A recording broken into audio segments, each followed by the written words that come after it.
Yes we are live now. Hello friends, this is Vishwas. Welcome to Oxford classes.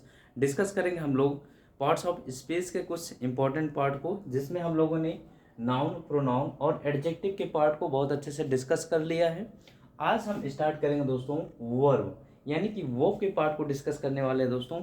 और ये आज का बहुत ही अच्छा सेशन होने वाला है, क्योंकि ये वो भी है, ये एक्शन ही है जो आपके पूरे इंग्लिश ग्रामर में, चाहे वो टेंस का पार्ट हो, चाहे आपका पार्ट्स ऑफ स्पीच हो, सारी चीज़ों में एक्शन ही जहाँ जनरेट होता है वहीं पर क्रिया होती है। ठीक है दोस्तों, तो ये वर्ब की कहानी समझते हैं क्या, किस तरीके से ये इंग्लिश के ग्रामर में, यानी इंग्लिश लैंग्वेज में ये अपनी अहम भूमिका निभाती है एज अ एक्शन के रूप में। तो आइए देर न करते हुए स्टार्ट करते हैं दोस्तों। सब लोगों से एक ही रिक्वेस्ट है, आवाज़ हमारी ऑडिबल विजिबल है कि नहीं? तो ये आप लोग जान जो है यस नो करके बता दीजिए। और साथ ही साथ सारे बच्चों से अनुरोध है वो सेशन को जल्दी से शेयर करें और लाइक सब्सक्राइब जरूर करें। जो इस चैनल पर नए हों प्लीज़ सब्सक्राइब करें। ठीक है दोस्तों, आइए चलते हैं। वो वो क्या होता है भाई? वो is a word that shows any action, यानी कि वो एक ऐसा आपका शब्द है, वर्ड है, जो आपको किसी न किसी प्रकार से एक्शन को बताने का काम करता है। कोई भी एक्शन बताने का काम करता है। यदि जो एक्शन होगा वही आपकी क्रिया होगी। और एक्शन करेगा कौन? एक्शन करेगा कौन भाई? ये एक्शन है तो एक्शन वो करने वाला भी चाहिए, और एक्शन वो करेगा कौन? करने वाले को ही हमने एक नाम दिया है, कर्ता। और कर्ता को इंग्लिश में क्या कहते हैं? सब्जेक्ट कहते हैं। बात समझ में गई? सब्जेक्ट को ही कर्ता कहते हैं। तो आप जब कर्ता होगा, सब्जेक्ट होगा, तो वो एक्शन करेगा। और एक्शन आपको डिनोट करेगा, यानी कि एक्शन जो है सब्जेक्ट के कामों को बताता है, दैट इज योर एक्शन। और वही आपकी क्या कहलाती? क्रिया कहलाती, यानी वो कहलाती। बात समझ में आ गई दोस्तों? जैसे हम कह दें Ram reads a book, Sita is singing a song, they went home। तो यहाँ पर क्या है? एक्शन आपका कौन है? ये हेल्पिंग वो, ये मेन वो। एक्शन आपका कौन है भाई? ये। ठीक है भाई? तो ये आपके एक्शन हो रहे हैं, रीड्स का, सिंगिंग का, वेंट का, दैट इज योर एक्शन। तो आपने देखिए, और एक्शन कर कौन रहा है? ये सब जो काम करता है वो क्या होता है? सब्जेक्ट। तो यहाँ पढ़ने का एक्शन हो रहा है, यहाँ गाने का एक्शन हो रहा है, यहाँ जाने का एक्शन हो रहा है। ठीक है दोस्तों, that is your action. Action ही हमारा क्या कहलाता है? वर्ब कहलाता है। अब वर्ब को हम कैटेगराइज करें, तो वर्ब को हम जब कैटेगराइज करते हैं तो इसको हम लिख सकते हैं। वो आपकी दो प्रकार की होती है। पहला, जिसको हम कह सकते हैं मेन वर्ब, क्या कह सकते हैं? Main verb. दूसरा क्या कह सकते हैं? Auxiliary verb, auxiliary verb. ठीक है दोस्तों, ऑक्सिलरी वर्ब और मेन वर्ब, दो वर्ब होगी। Main verb that is your main action. जैसे कि हमने कह दिया राम रीड्स, तो यहाँ पर मेन एक्शन कौन है? रीड्स। सीता अब इज सिंगिंग, यहाँ मेन एक्शन कौन है? गाने का। ठीक है भाई, that is your main verb. Auxiliary verb को और किस नाम से जानते हैं? ऑक्सिलरी वर्ब को और एक नाम देते हैं हेल्पिंग वर्ब। क्या नाम देते हैं? हेल्पिंग वर्ब, जो हमारी सहायक क्रिया होती है। और इस सहायक क्रिया कौन होती है भाई? सहायक क्रिया का रोल क्या होता है? तो अपने मेन एक्शन के साथ मिल करके उस सेंटेंस में एक्शन को जनरेट करने का काम करती हैं। दैट वो कौन सी वर्ब होती हैं? वो आपकी हेल्पिंग वर्ब होती हैं, यानी कि ऑक्सिलरी वर्ब होती है। Are you getting my point? बात समझ में गई दोस्तों? इन्हीं ऑक्सिलरी वर्ब को ही हम दो पार्ट में कैटेगराइज करते हैं। ये आप लोगों ने टेंस के पार्ट में पढ़ा होगा। इसमें हमने बताया था प्राइमरी ऑक्सिलरी वर्ब, और दूसरा हमने बताया था मॉडल मॉडल ऑक्सिलरी वर्ब। ठीक है दोस्तों, प्राइमरी ऑक्सिलरी वर्ब और model auxiliary verb, that is your two types of auxiliary verb, primary and model auxiliary verb. ठीक है दोस्तों, अब डिस्कस कर लेते हैं इनको, तो फिर मेन वर्ब की बात की चर्चा करते हैं। पहले प्राइमरी ऑक्सिलरी वर्ब में हमने आपको बताया भी था कि आपकी प्राइमरी ऑक्सिलरी वर्ब होती कौन कौन सी, बताया था कि नहीं भाई? बोलिए जरा। तो वहाँ पर हमने यहाँ एक बार जिक्र कर लेते हैं। वहाँ पर हमने बताया था कि आपकी जो प्राइमरी ऑक्सिलरी वो कौन कौन सी होती है, जरा समझिए। प्राइमरी ऑक्सिलरी वर्ब कौन कौन सी होती हैं? तीनों को हमने कैटेगराइज किया था, एक वी वर्ब के नाम से, एक हमने कैटेगराइज किया था डू वर्ब के नाम से, एक हमने कैटेगराइज किया था हैव वर्ब के नाम से। ये आपकी क्या होती हैं? प्राइमरी ऑक्सिलरी वर्ब होती है। क्या यहाँ तक बात समझ में आ गई दोस्तों? तो हमने इनको भी डिवाइड किया था, यानी कि वी वर्ब में आपकी कितनी क्रियाएं होती हैं? 5 क्रियाएं होती हैं। कौन कौन सी?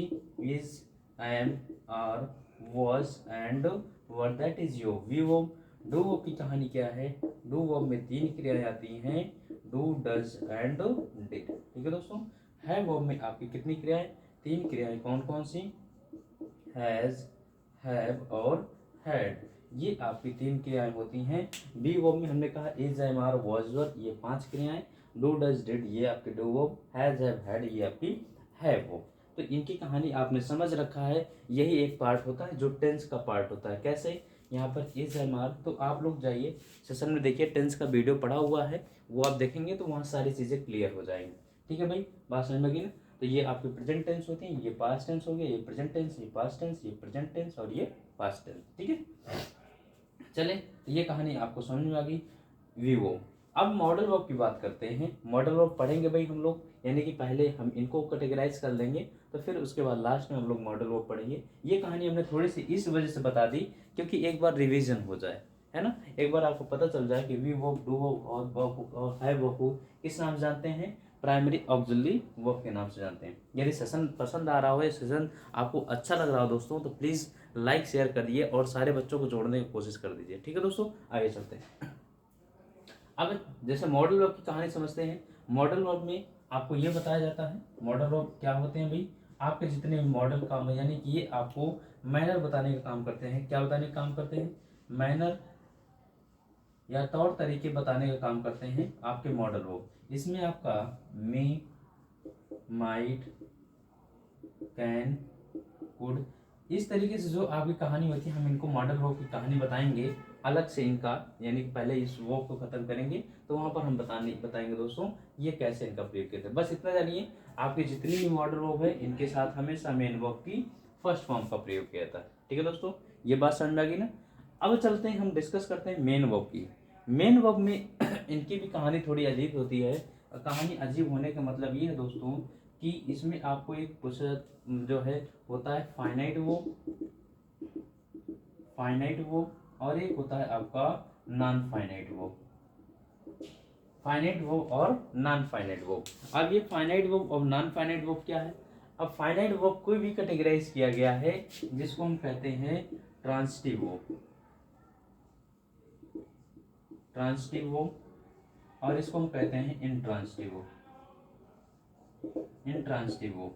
ठीक है भाई, ट्रांजिटिव वर्ब और इंट्रांजिटिव वर्ब ये दो पार्ट में फाइनाइट वर्ब को। अब नॉन फाइनाइट में आपकी कहानी अजीब होती है क्योंकि नॉन फाइनाइट में आपको 3 पार्ट में डिवाइड किया जाता है। कैसे कैसे समझिएगा। ये तो आपने कहानी समझ गया, इसको हटाते हैं भाई 1 मिनट के लिए। देखिए, अब नॉन फाइनाइट को कैटेगराइज करें, इसको समझ लीजिएगा दोस्तों। नॉन फाइनाइट को हम 3 पार्ट में डिवाइड करते हैं। पहला जेरेंड, इन्फिनेटिव, पार्टिसिपल। ये क्या होता है आपका? नॉन फाइनाइट वर्ब होती हैं जेरेंड, इन्फिनेटिव और पार्टिसिपल। ठीक है भाई, समझ में आ रहा है ना? जेरेंड, इन्फिनेटिव और पार्टिसिपल ये क्या है? आपकी नॉन फाइनाइट वर्ब। देख लीजिए, जेरेंड आपका जानते ही हैं, जेरेंड बताया गया शुरू में, यानी कि किसी भी क्रिया की फर्स्ट फॉर्म में आईएनजी लगाने से क्रिया का बनने वाला नया रूप क्या होता है? जेरेंड हो जाता है। इन्फिनेटिव, किसी भी क्रिया की फर्स्ट फॉर्म से पहले हमेशा टू लगाने से क्रिया का जो नया फॉर्म बनता है, नया रूप बनता है, वो क्या होता है? आपका इन्फिनेटिव होता है। अब पार्टिसिपल को भी कैटेगराइज किया जाता है दोस्तों। पार्टिसिपल को इस तरीके से कैटेगराइज किया जाता है 3 तरीके से। कौन? एक आपका होता है प्रेजेंट पार्टिसिपल, प्रेजेंट पार्टिसिपल सब बताऊंगा दोस्तों, एक एक बात बताऊंगा, एक एक चीज समझाऊंगा। बस आप यहाँ देखते चलिए कि वर्ब को किस तरीके से हम कैटेगराइज करते हैं, कैसे उनको पहचानना है। प्रेजेंट पार्टिसिपल ये होता है आपका पास्ट पार्टिसिपल और एक होता है आपका परफेक्ट पार्टिसिपल। परफेक्ट पार्टिसिपल, ये आपकी तीन कैटेगरी होती है पार्टिसिपल की, ठीक है। प्रेजेंट पार्टिसिपल, पास्ट पार्टिसिपल और परफेक्ट पार्टिसिपल। तो देखिए दोस्तों, बात को यहाँ समझिएगा। वर्ब को हमने कैटेगराइज किया ऑक्सिलरी वर्ब या हेल्पिंग वर्ब और मेन वर्ब में, दो पार्ट में डिवाइड किया दोस्तों।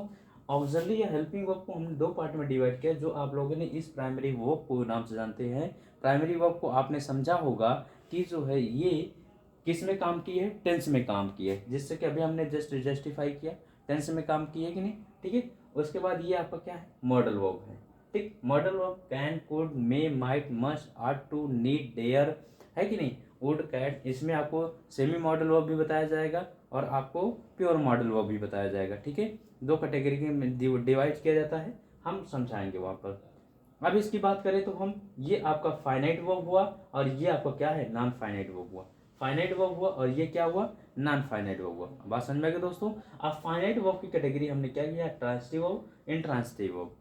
नॉन फाइनाइट वर्ब को तीन पार्ट में हमने डिवाइड किया, जेरेंड, इन्फिनेटिव और पार्टिसिपल में। उसके बाद जेरेंड हम जानते हैं वर्ब की, किसी भी वर्ब के फर्स्ट फॉर्म में आईएनजी लगाने से क्रिया का नया रूप बनने वाला क्या होता है, जेरेंड होता है।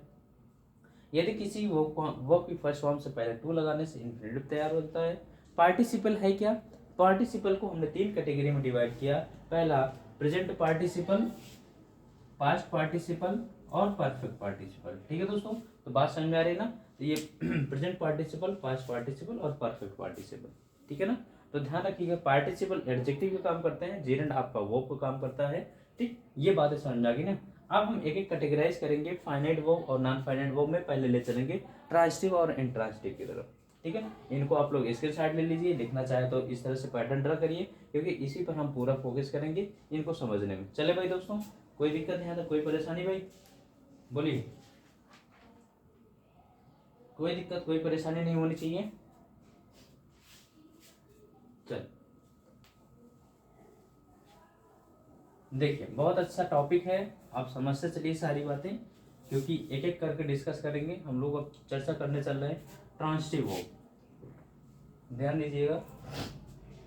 ट्रांजिटिव वर्ब की बात करें, यानी फाइनाइट वर्ब में आपकी दो वर्ब हो गई, ट्रांजिटिव और इंट्रांजिटिव। तो ट्रांजिटिव वर्ब क्या होती है,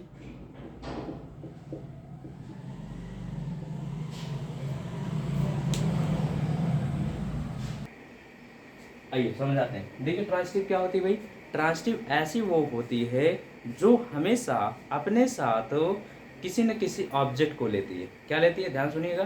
ट्रांजिटिव वर्ब ऐसी वर्ब होती है जो अपने साथ हमेशा ऑब्जेक्ट को लेती है। क्या लेती है, ऑब्जेक्ट को लेती है, ठीक। तो अब यहाँ पर मैंने लिखा राम रीड्स अ बुक, ध्यान समझिएगा, राम रीड्स अ बुक। तो राम रीड्स अ बुक। अब यहाँ पर हमको समझना है कि सेंटेंस में हमारा ऑब्जेक्ट है या नहीं है, कैसे जानेंगे बताइए भाई। सब्जेक्ट यानी सेंटेंस में हमारा सब्जेक्ट है, ऑब्जेक्ट है या नहीं है, ये कैसे जाएंगे। तो आप हमेशा एक बात जान लीजिए कि कभी भी सेंटेंस में यदि हमको ऑब्जेक्ट पहचानना है तो हम हमेशा वर्ब से व्हाट या whom का प्रश्न करेंगे। किसका प्रश्न करेंगे, व्हाट या whom का प्रश्न करेंगे। जो आपका आंसर मिले that is your object, that is your object. और एक बात हम जानते हैं कि नाउन और प्रोनाउन के यानी ऑब्जेक्ट के रूप में हमेशा और हमेशा आपका कोई नाउन या प्रोनाउन ही आता है। क्या आता है, ऑब्जेक्ट के रूप में हमेशा कोई नाउन या प्रोनाउन ही आता है। ये बात समझ में आ गई दोस्तों। तो अब यहाँ पर जरा प्रश्न करिए, राम रीड्स व्हाट, प्रश्न कर लीजिए दोस्तों, राम रीड्स व्हाट। तो आंसर आपको मिलता है क्या, बुक। राम क्या पढ़ता है, तो मिल गया आंसर आपको book, that is your object. Object we, object यदि सेंटेंस में है तो कैसे होगी आपकी क्रिया, ट्रांजिटिव हो गई। ये कैसी क्रिया हो गई, जो वर्ब है कैसी वर्ब हो गई, ट्रांजिटिव वर्ब हो गई। और इंट्रांजिटिव वर्ब की कहानी बताएं। इंट्रांजिटिव वर्ब, इंट्रांजिटिव वर्ब ये क्या है, यानी कि ऐसी क्रिया जो अपने साथ that verb who does not take any object, that verb who does not take any object is called intransitive verb। ऐसी क्रिया जो अपने साथ ऑब्जेक्ट नहीं लेती है क्या कहलाती है? इंट्रांसिटिव वर्ब कहलाती है। बात समझ में आ गई दोस्तों ये? तो ट्रांसिटिव और ट्रांस, जैसे हम कहते हैं Ram went home, Ram went home. अब इसको जरा बताइए, यहाँ पर जरा आप समझिए, यहाँ पर आपका प्रश्न ऑब्जेक्ट है या नहीं है? ऑब्जेक्ट है या नहीं है? तो आपको हमेशा मैंने बताया कि जब कभी भी आपको ऑब्जेक्ट पता करना है तो ऑब्जेक्ट में आप हमेशा यानी कि वर्ब में आप हमेशा किसका प्रश्न करेंगे? व्हाट या whom का प्रश्न करेंगे। तो यहाँ प्रश्न करिए व्हाट या whom, प्रश्न करिए राम वेंट व्हाट, राम क्या गया या राम whom किसको गया? तो आंसर आपको नहीं मिल रहा है दोस्तों। जब आंसर आपको ना मिले वो से दैट, तो आपका क्या होगा? वहाँ पर ऑब्जेक्ट नहीं होगा। ठीक है, होम आपका ऑब्जेक्ट नहीं है भाई। होम आपका क्या है? यहाँ पर आपके ये स्टेट लेवल के एग्जाम में आपसे ये पूछ लिया जाता है होम का पार्ट्स ऑफ स्पीच बताइए, होम का पार्ट्स ऑफ स्पीच बताइए। तो होम ये किसका आंसर मिल रहा है आपका? वेयर का। वेयर का आंसर जो मिलता है वो आपका क्या होता है? जो वेयर का आंसर मिले वो आपका क्या हो जाता है? वो आपका एडवर्ब हो जाता है। ठीक है ना, बात समझ में आ गई? क्या हो जाता है? एडवर्ब हो जाती है। ठीक है ना, चले बात समझ में आ गई ना? चले अब यहाँ पर ये क्या है? तो ये कैसी वर्ब होगी? ये आपकी इंट्रांसिटिव वर्ब होगी। कैसी वर्ब होगी? इंट्रांसिटिव वर्ब होगी। क्लियर हो गया ना दोस्तों? तो जैसे हमने यहाँ पर लिख दिया राम रीड्स केयरफुली, ये पूछ लिया जाता है आपसे पार्ट्स ऑफ स्पीच यानी केयरफुली। अब यहाँ पर ये आपसे पूछा जाता है आपके स्टेट लेवल के एग्जाम में, आपसे पूछ लिया जाता है, अंडरलाइन कर दिया जाएगा। अब यहाँ पर ऑप्शन दे दिया ट्रांसिटिव वर्ब, दूसरा ऑप्शन दे दिया इंट्रांसिटिव वर्ब, तीसरा ऑप्शन दे दिया मॉडल वर्ब। ठीक है, अब यहाँ पर यानी कि नॉन फाइनाइट वर्ब डाल देगा या फिर आपका चौथा ऑप्शन नन ऑफ दिस। ठीक है ना, तो आपको बताइए जरा, इस तरीके से आप यहाँ पर अंडरलाइन किया है, ये वर्ब कैसी है आपकी? तो दोस्तों ये कैसी वर्ब है? Intransitive verb. समझ में आया ना? तो ट्रांसिटिव वर्ब वो वर्ब होती हैं जो अपने साथ ऑब्जेक्ट लेती हैं, यानी कि इंट्रांसिटिव वर्ब वो अपने साथ ऑब्जेक्ट नहीं लेती हैं। ठीक है, ये हम कह सकते हैं that verbs always takes an object is called transitive verb, या फिर हम कह सकते हैं that verb does not take always object in is called intransitive verb. ऐसी वर्ब जो आप अपने साथ हमेशा जो है ऑब्जेक्ट को ले ट्रांसिटिव वर्ब कहलाएगी, और जो अपने साथ ऑब्जेक्ट ना ले इंट्रांसिटिव वर्ब कहलाएगी।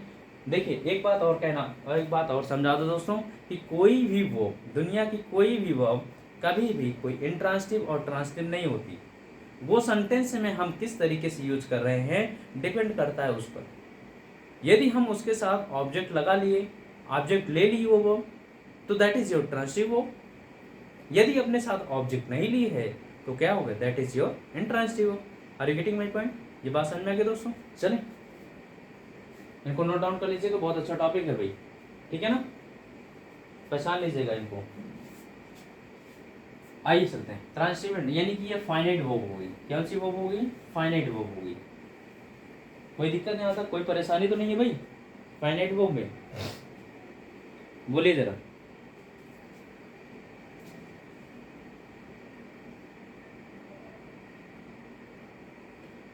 डिस्कस करें non finite verb. Non finite verb यानी कि इसकी कहानी लंबी है कि नहीं? मैंने जैसे अभी डिफाइन किया था नॉन फाइनाइट वर्ब को, हमने कैटेगराइज किया था भाई, किया था कि नहीं? किस में कैटेगराइज किया था जरा बताइए आप लोग नॉन फाइनाइट को। बोलिए भाई, नॉन फाइनाइट को किस में कैटेगराइज किया था? याद है कुछ? अभी जस्ट मैंने बताया था नॉन फाइनाइट में क्या क्या हो सकते हैं। ये आपका जेरंड होता है, पार्टिसिपल होता है। ठीक है ना, जेरंड होता है, इन्फिनेटिव होता है और पार्टिसिपल होता है।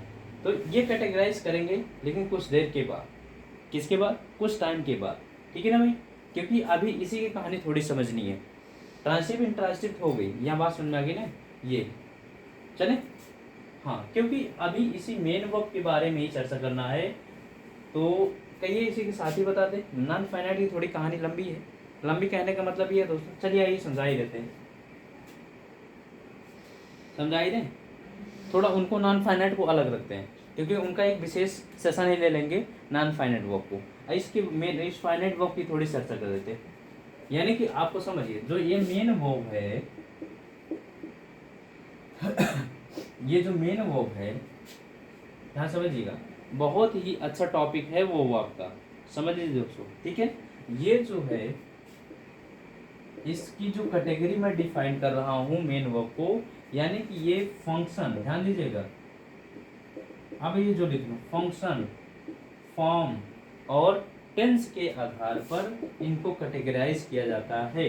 मेन वर्ब तो हमने बताया फाइनाइट नॉन फाइनाइट हो गई, कोई दिक्कत नहीं, लेकिन यदि मेन वर्ब को जो हमारी मेन एक्शन होती हैं इनको फैक्शन, फॉर्म और टेंस के आधार पर भी डिफाइन किया जाता है। यदि फंक्शन का देखें तो फंक्शन में ये क्रिया यही होती हैं आपकी, इन्हीं की चर्चा कर रहा हूँ, ये होती है ट्रांसिटिव और एक होती है आपकी इंट्रांसिटिव, ये ठीक है भाई।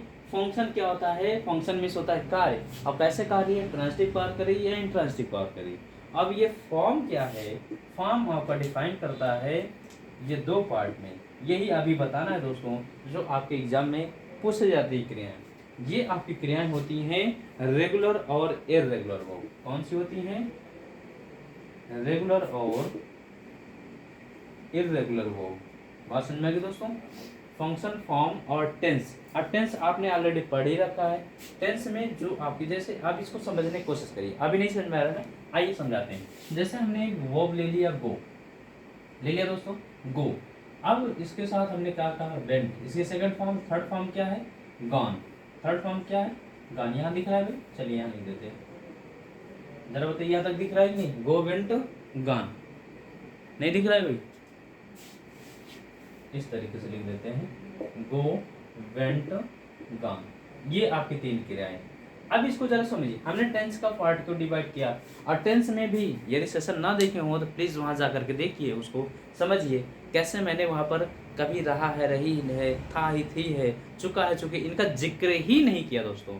सिर्फ और सिर्फ आपको एक्शन, यानी कि इस वर्ब यानी कि एक्शन से ही पूरा टेंस मैंने बताया, और हमारा ग्रामर हमेशा स्ट्रक्चरल बेस्ड होता है, वहाँ पर मैंने सारे स्ट्रक्चर बताए दोस्तों। तो आप टेंस कैसे हम वर्ब से डिफाइन करें, जरा समझिए। ये कैसा टेंस डिनोट करता है, कैसा टेंस डिनोट करता है, दुनिया की जितनी भी क्रियाएं हैं, नोट डाउन कर लीजिएगा, दुनिया की जितनी भी क्रियाएं हैं वो हमेशा अपने मूल रूप में, यानी कि रूट में, मूल रूप में हमेशा प्लूरल नंबर में होती हैं। किस नंबर में होती हैं, प्लूरल नंबर में होती हैं। बस इसमें हम इनको सिंगुलर बनाने के लिए क्या करते हैं, यानी कि ये जो वर्ब होती है इनमें जब कभी भी यस या यस लगाते हैं, इनमें यस या यस लगाते हैं, तो ये जो क्रिया का नया रूप जो बन करके तैयार होता है वो हमेशा कैसे बनता है, सिंगुलर नंबर बनता है। कैसे बनता है, सिंगुलर नंबर बनता है, ध्यान से समझिए। तो that is your plural form. अब प्लूरल फॉर्म है तो प्लूरल फॉर्म, और ये इसमें यस यस नहीं लगा तो टेंस कौन से डिनोट कर रहा है, प्रेजेंट टेंस में हम जानते हैं वर्ब की फर्स्ट फॉर्म होगी, या तो वर्ब की फर्स्ट फॉर्म में यस या यस होगा। अब यहाँ पर वर्ब की फर्स्ट फॉर्म है, that is your present tense, और सेकंड फॉर्म हम किस टेंस में यूज करते हैं, पास्ट टेंस में, that is your past tense. अब ये क्या है, फ्यूचर तो होगा नहीं, है कि नहीं, क्योंकि फ्यूचर हम जानते हैं एज ए मॉडल वर्ब होती है, तो मॉडल वर्ब के साथ हमेशा मेन वर्ब की फर्स्ट फॉर्म यूज करते हैं। लेकिन ये क्या है, गॉन है क्या, गॉन आपका क्या होता है, पार्टिसिपल होता है। क्या होता है, ये पार्टिसिपल होता है, ध्यान समझिएगा, क्या होता है भाई, पार्टिसिपल होता है। तो हम टेंस को डिफाइन करते हैं तीन कैटेगरी में, कौन कौन सा, ये आपका होता है प्रेजेंट, पास्ट और पास्ट पार्टिसिपल, पास्ट पार्टिसिपल, ये तीन कैटेगरी में उन्होंने डिफाइन किया। कौन कौन से, देखिए, प्रेजेंट, पास्ट और पास्ट पार्टिसिपल, ये आप लोग जानते हैं, ये आप लोग जानते हैं। पास्ट पार्टिसिपल का जिक्र हम नॉन फाइनाइट में करेंगे, ठीक है ना। आइए चर्चा करते हैं इसके रेगुलर, और इसको भी आपने बता दिया ट्रांसिटिव और इंट्रांसिटिव, सकर्मक, अकर्मक, रेगुलर और इर्रेगुलर वर्ब, ये क्या है इनको समझिए दोस्तों, क्योंकि ये बहुत बार आपसे पूछा जाता है। अभी मैं कैटेगराइज करूंगा तो आप लोग देख लेंगे कैसे रेगुलर और इर्रेगुलर वर्ब आपकी बनती है। चलिए देखिए, एकदम दोस्तों बता रहे, वर्ब का पार्ट आपका कहीं नहीं जाने वाला, ये ऐसा सेशन है कि आप इससे पूरा टेंस सुधार सकते हैं अपना। क्या सुधार सकते हैं, पूरा टेंस। हमने कहा कि रेगुलर वर्ब, हेडिंग डाल दीजिएगा, रेगुलर वर्ब। अब ये रेगुलर वर्ब है क्या, रेगुलर वर्ब है क्या, बात को समझिए भाई। अब यहाँ पर इसको हम कह सकते हैं रेगुलर वर्ब ऐसी क्रियाएं होती हैं, regular verb that verb which always second and third form as a suffix ED, यानी कि हम रेगुलर वर्ब की सेकेंड फॉर्म और थर्ड फॉर्म में को हम कैसे बनाते हैं, ईडी को सफिक्स करके। इसमें वर्ब की सेकेंड फॉर्म और थर्ड फॉर्म में क्या सफिक्स करते हैं, ईडी को सफिक्स करके हम सेकेंड फॉर्म और थर्ड फॉर्म तैयार करते हैं। क्या बताया दोस्तों मैंने कि जो आपकी रेगुलर वर्ब होती है वो मेन वर्ब की फर्स्ट फॉर्म में, यानी कि ईडी लगाएंगे, यानी कहने का मतलब जब मेन वर्ब की फर्स्ट फॉर्म होगी, जैसे हम ले एग्जांपल एक एडवाइस, क्या ले लिया हमने, एडवाइस। अब ये that is your main verb है कि नहीं, वर्ब की फर्स्ट फॉर्म। अब जब सेकंड फॉर्म हमको बनाना है, इस एडवाइस में हमने क्या सफिक्स कर दिया, ईडी सफिक्स कर दिया। थर्ड फॉर्म बनाने के लिए हमने क्या कर दिया, इसमें क्या लगा दिया, ईडी सफिक्स कर दिया। That is your second form और थर्ड फॉर्म। हमने कहा ऐसी क्रियाएं लिख लीजिएगा, रेगुलर वर्ब बहुत ही कॉमन चीजें हैं। तो ऐसी वर्ब जिनके सेकंड और थर्ड फॉर्म में ईडी लगा करके या सफिक्स ईडी करके हम नए वर्ब तैयार करते हैं, that is your regular verb. बात समझ में आ गई दोस्तों। अब इसी तरीके से हम चाहें इसको कैटेगराइज कर सकते हैं, इस तरीके से क्या कर सकते हैं भाई इसको प्रेजेंट फॉर्म में रख सकते हैं, इसको पास्ट फॉर्म में रखते हैं, इसको पास्ट पार्टिसिपल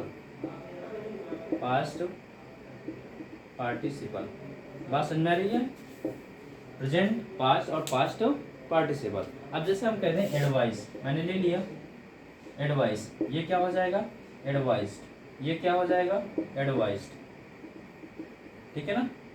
सजेशन, सजेस्टेड, ये क्या हो जाएगा, सजेस्टेड। यानी कि जिनका सेकेंड और थर्ड फॉर्म एक ही जैसे बन रहा है, ऐसे कह सकते हैं कॉल्ड। नोट डाउन कर लीजिएगा भाई, ये आपकी वर्ब है जो इस तरीके से हम बना सकते हैं। आपकी बहुत सारी वर्ब है, एक्टेड, ठीक है, that is your regular verb, इनको नोट डाउन कर लीजिएगा।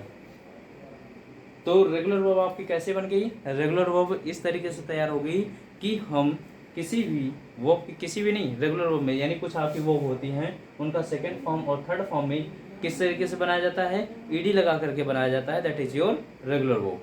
Are you getting my point, ये समझ में आ गया। चले आइए डिस्कस करते हैं थोड़ा सा इररेगुलर वर्ब की तरफ। इररेगुलर वर्ब हेडिंग डाल दीजिए, इररेगुलर वर्ब, इररेगुलर वर्ब। अब ये क्या है, ये कैसे बनेगा, तो इररेगुलर वर्ब आपको तीन तरीके से तैयार करना पड़ता है। कैसे, पहला ध्यान दीजिएगा, इसको तीन तरीके से बनाएंगे। कैसे बनाएंगे भाई, एक बात जरा समझ लीजिएगा, इररेगुलर वर्ब तीन तरीके से बनाया जाता है। पहला ये है कि वे क्रियाएं जिनके तीनों फॉर्म एक जैसे होते हैं, समझिएगा। वे क्रियाएं जिनके तीनों फॉर्म एक जैसे, यानी तीनों रूप एक जैसे हों, ठीक है ना। अब दूसरी वर्ब जो तैयार करते हैं इररेगुलर में, इसमें क्या होगा, वे क्रियाएं, ध्यान समझिएगा, वे क्रियाएं जिनके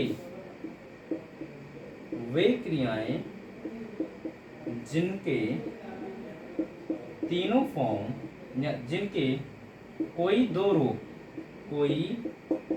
रूप एक जैसे हो। अब इसका क्या तात्पर्य, अभी मैं डिफाइन करता हूँ। पहला मैंने लिखा, वे क्रियाएं जिनके तीनों फॉर्म एक जैसे हों, वे क्रियाएं जिनके कोई दो रूप एक जैसे हों, तीसरा क्या होता है भाई, जरा बताइए भाई, तीसरा एक मिनट के लिए बताइए, तीसरा बताइए। अब तीसरा जो आपसे कहता है, वे क्रियाएं जिनके तीनों फॉर्म अलग होते हैं, वे क्रियाएं जिनके तीनों रूप या तीनों फॉर्म अलग अलग होते हैं, अलग अलग होते हैं। बात समझ में आ रही है? तो इस तरीके से ये रेगुलर वर्ब तैयार होते हैं। मैं थोड़े से में ही लेकर के समझाऊंगा दोस्तों, बाकी आप लोग नोट डाउन कर लीजिएगा। देखिए यहाँ पर उसी तरीके से आप कैटेगराइज करिएगा जैसे हमने यहाँ किया था। देखिए यहाँ पर मैं लिख लिया प्रेजेंट, यहाँ लिख लिया पास्ट, यहाँ लिख लिया परफेक्ट, ठीक है ना। अब यहाँ मैंने पहला पॉइंट ले लिया दोस्तों, वे क्रियाएं जिनके तीनों फॉर्म एक जैसे होते हैं। अब एक जैसे कहने का मतलब आप लोग देखते होंगे, cut cut cut, put put put, shut shut shut. बात समझ में आ रही कुछ? तो आप ये बहुत सी ऐसी वर्ब होती हैं जिनके तीनों फॉर्म एक ही जैसे होते हैं। समस्या तब होती है इनका second form third form use करने में। तो इनको बी केयरफुली आप यूज करिए, कभी भी इनके यूज में गलती मत करिएगा भाई, ठीक है ना। चले तो इनको नोट डाउन कर लीजिएगा। एज एग्जाम्पल के रूप में मैंने दिया, बहुत सारी वर्ब होती हैं, आप लोग लिख लीजिएगा। अब इसकी बात करें, कोई दो रूप एक जैसे, ये क्या कह रहा है? कोई दो रूप एक जैसे। अब इसकी बात करते हैं तो समझिए, जैसे कि इसी तरीके से प्रेजेंट पास्ट और परफेक्ट बना लीजिएगा आप लोग। मैं यहाँ लिख दे रहा हूँ, यहाँ कोई दो रूप। अब हमने कह दिया कम, कम, इसका एक फॉर्म हो गया केम, फिर ये हो गया कम, है कि नहीं। देखिए ये फॉर्म दोनों क्या हो गया, सेम हुआ कि नहीं। कोई भी दो रूप, कोई जरूर नहीं है कि ये वाला ना हो, ये वाला हो जाए, या फिर ये वाला हो जाए, है कि नहीं, कोई जरूरी नहीं है। अब इसी तरीके से हम रन ले लें, रन रैन रन, ठीक है। इसी तरीके से हम फील ले लें, फील फेल्ट फेल्ट। अब देखिए ये रूप, दोनों रूप एक हो जाए, है ना, फील फेल्ट फेल्ट। अब इसी तरीके से कैच ले लें, कॉट काट। Are you getting my point? तो दोस्तों इनको आप लिख लीजिएगा कि कोई दो रूप एक जैसे हों तो ये कैसी वर्ब आपकी होती है, इर्रेगुलर वर्ब होती है। अब इसकी डिस्कस करें, इसकी बात करें। यहाँ नीचे दिख रहा है ना भाई, हाँ, इसकी बात करें। अब वे क्रिया जिनको तीनों फॉर्म अलग होते हैं। अब ऐसी क्रिया बताइए भाई जिनके तीनों फॉर्म अलग होते हैं, यहाँ लिख लीजिएगा। इस तरीके से मैं यहाँ कैटेगराइज कर दे रहा हूँ, या फिर इधर इसको इरेज कर देता हूँ।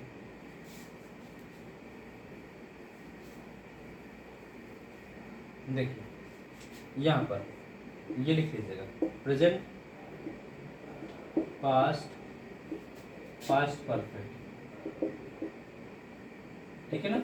ये अब हमने ले लिया गो, वेंट, गॉन। इसमें क्या हो गया आपका, तीनों वर्ब एक जैसे हैं या अलग है? बताइए जरा भाई, अलग है ना। चले, बियर, बोर, बोर्न, ये क्या होता है? ये होता है सहन करना, सहन करना। एक होता है बियर, बोर, बोर्न। स्पेलिंग ध्यान रखिएगा भाई, बहुत बहुत जगह इंपॉर्टेंट है। BORNE, ये क्या होता है? जन्म लेना, ठीक है ना, पैदा होना, जन्म लेना। बिगिन, बिगेन, बिगन, ठीक है दोस्तों। ये बात समझ में आ गई, ये बात समझ में आ गई ना, ठीक है ना। हाँ ये देखिए, बियर सहन करना, बोर ये बहुत इंपॉर्टेंट वर्ब है, इसको स्टार मार्क कर लीजिए कभी। अभी बहुत सारी वर्ब है, आप लोग लिखेंगे तो आप लोगों को मिल जाएगा, ठीक। यानी कि सिर्फ यहाँ थर्ड फॉर्म में फ़र्क है, BORNE आया तो जन्म लेना, BORN है तो क्या होना, सहन करना, थर्ड फॉर्म में। तो दोस्तों ये था हमारा आज का सेशन। कैसा लगा आप लोग कमेंट बॉक्स में बताइएगा। जो भी स्टूडेंट अभी तक लाइक शेयर सब्सक्राइब ना किए हो वो प्लीज़ कर दे। मिलते हैं नेक्स्ट वीडियो में आपको लेकर के लिंकिंग वर्ब, और लिंकिंग वर्ब के साथ ही साथ हम पढ़ाएंगे आपको नॉन फाइनाइट वर्ब, जो आपने देखा कितना इम्पोर्टेंट रोल है नॉन फाइनाइट वर्ब। तो इन दो टॉपिक को डिस्कस करेंगे हम नेक्स्ट क्लास में। तो मिलते हैं नेक्स्ट वीडियो में, तब तक के लिए thanks for watching, thank you.